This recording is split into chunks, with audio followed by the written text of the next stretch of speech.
श्री शिवाय नमस्तुभ्यम। हम सबको पता है कि 17 जनवरी को पौष मास के बुधवार का बहुत ही प्यारा सा दिन है और आज शाम के टाइम पे एक आपको दीपक अपनी घर की चौखट पे जला देना, पूरा परिवार आपका खुश रहेगा। कभी उन्हें पीछे मुड़ के देखने की ज़रूरत नहीं पड़ेगी।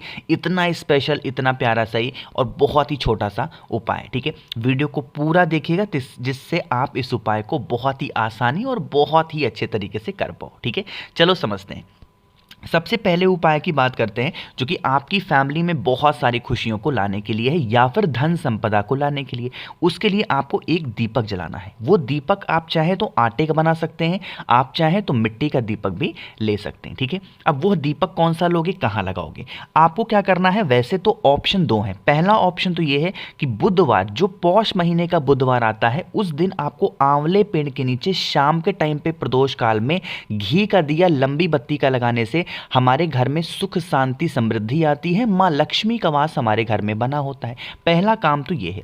अगर मान लेते हैं कि आपके घर के आसपास कोई भी आंवले का पेड़ नहीं है तो उसके लिए बिल्कुल परेशान मत हो। फिर आपको क्या करना है, जो आपके घर का मेन गेट होता है ना, जब हम अंदर एंट्री लेते हैं तो आपके अंदर घुसते ही जो राइट साइड पड़ता है उसी दाहिने साइड में सेम काम करना होगा।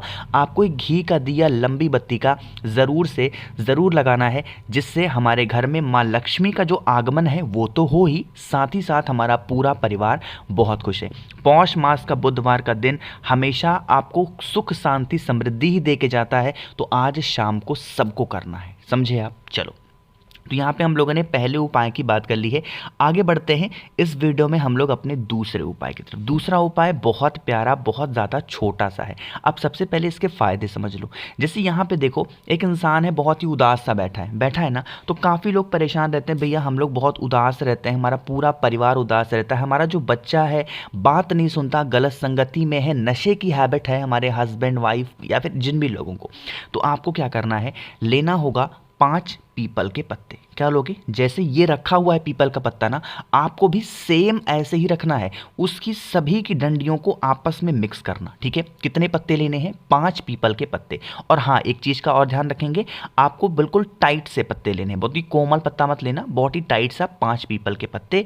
और जो भी चीज़ आप पे घर में बना हुआ हो, दोपहर के खाने में, जैसे 12-2 बजे के आसपास लोग खाना खाते हैं, उस टाइम पे जो भी आप पे घर में बना हुआ हो, उस इंसान को इस पीपल के पत्ते के ऊपर आपको भोजन कराना है। ठीक है, यह उपाय चुपके से नहीं करना है, उसको बता के करना है कि ऐसा करने से अच्छा होता है, सेहत, इंसान बीमारी से ठीक होता है। उसको बता करके थाली में इन 5 पीपल के पत्तों को रखेंगे। बाकी जो भी कटोरी में आपको देना हो, दाल सब्जी चावल जो भी देना हो आप उसको दे देना। जो भी व्यक्ति बुधवार के दिन दोपहर के खाने में 5 पीपल के पत्ते के ऊपर भोजन खा लेता है, उसकी जितनी बीमारियां होती, जितनी टेंशन होती है, वो सारी खत्म होती हैं। यह उपाय पूज्य गुरु जी की कथा के नहीं है, उनकी किताब पंच तत्व के हैं। इसको मैं पहले बता दूं। ठीक है, भोजन कराने के बाद में इन 5 पीपल के पत्तों को उठाना और किसी भी पीपल पेड़ के नीचे ले जा करके डाल देना। सिर्फ 1 से 2 बुधवार करके देखिएगा, उस इंसान की जो डिप्रेशन की हैबिट होगी, जो बहुत ज़्यादा उदास रहता है किसी भी कारण से या फिर बीमार रहता है,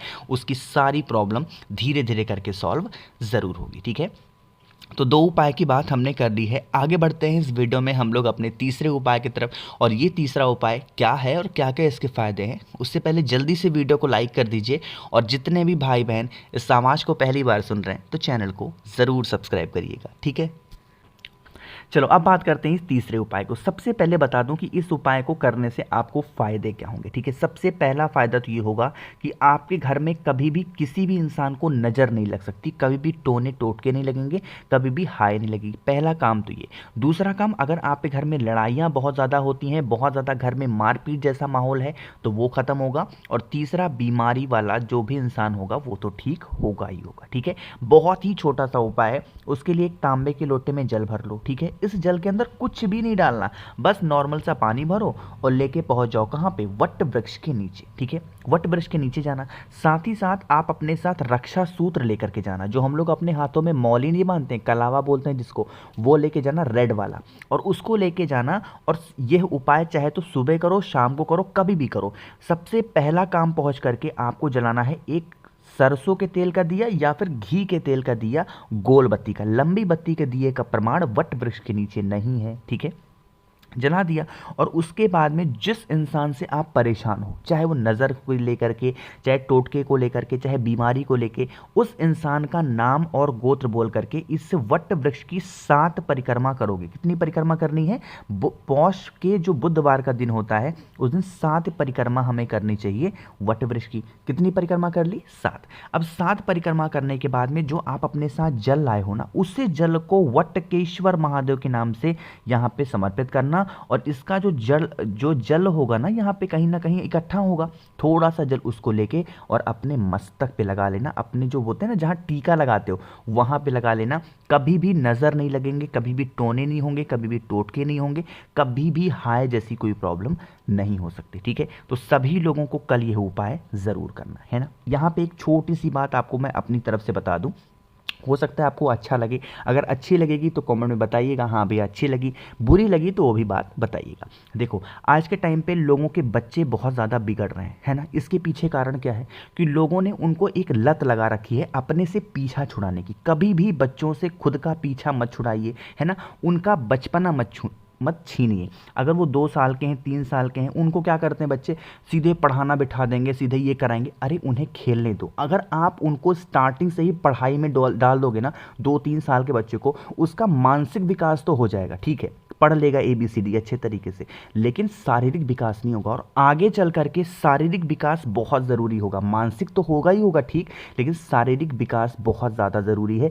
इसलिए अपने बच्चों को, चाहे वो छोटे हों बड़े हों, कभी भी किसी चीज़ के लिए प्रेशर मत दो। उन्हें प्यार से समझाओ, और समझा करके किसी काम को करोगे तो बच्चा अगर थोड़ा बहुत भी सिंसियर होगा ना, आपकी बात ज़रूर सुनेगा। चाहे वो छोटा हो या फिर कितना भी बड़ा बच्चा हो, आपकी बात ज़रूर सुनेगा। बस समझाने का तरीका प्यार से होना चाहिए, ठीक है।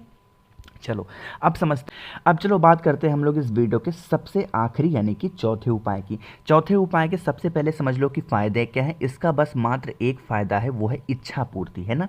अब इस इच्छा पूर्ति के लिए आपको लेना होगा पीला चंदन, है ना। सभी के घरों में होगा कोई ना कोई पीला चंदन लेना। पीले चंदन के साथ आपको लेना होगा चावल। अब चावल के दानों को गिनना नहीं है, बस आपको थोड़ा सा 1 चुटकी चावल लेना। और आपको फिर लेना होगा एक तांबे का लोटा, इसमें जल भरना, ठीक है। जल भर लिया, जल के अंदर कुछ मत डालना, लेकिन ये जो आपने चावल लिया है 1 चुटकी ना, इसी चावल में जो आपने पीला चंदन लिया है उसको अच्छे तरीके से मिक्स कर देना, ठीक है, मिला देना।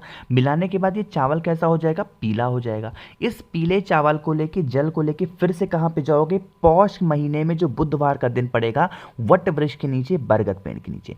सबसे पहला काम करोगे, आपको उसका छींटा देना है। जो आपके पास में पीला चावल है ना, उसका छींटा दोगे, और जो भी आपकी कामना है, जो भी आपके विशेष हैं, जिस जगह पे छींटा दिया है उसी जगह पे खड़े होकर के एक लोटा जल वट पेड़ के नीचे यानी कि बरगद पेड़ के नीचे चढ़ा देना।